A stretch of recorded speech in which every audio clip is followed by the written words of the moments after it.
একদিন এক গরিব লোক মসজিদের বাহিরে বসেছিলেন। তার পকেটে ছিল মাত্র 1 টাকা।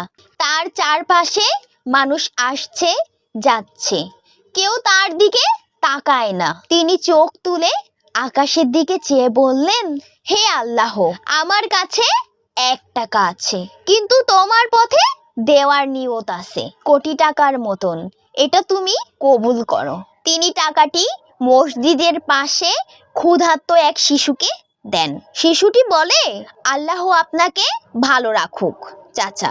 সেই রাতেই তিনি স্বপ্নে এক ফেরেশতাকে দেখেন। তোমার 1 টাকার সদকা আখিরাতে পাহাড় সম সওয়াবে পরিণত হয়েছে। আল্লাহর নিয়ত দেখে আমলকে বড় করেন। পরের দিন এক ব্যবসায়ী এসে বলল, আমি একজন বিশ্বস্ত লোক খুঁজছিলাম, চলো আমার দোকানে কাজ করো। শিক্ষা: আল্লাহ আমাদের সম্পদের পরিমাণ নয়, নিয়ত ও আন্তরিকতা দেখেন। একটি ছোট সদকা যদি তা হয় খাঁটি অন্তর থেকে, তা হয়ে যেতে পারে আখিরাতের নাজাতের রাস্তা। সত্যিকারের দান হলো যা নিজের প্রয়োজন থাকা সত্ত্বেও আল্লাহর জন্য দেওয়া হয়।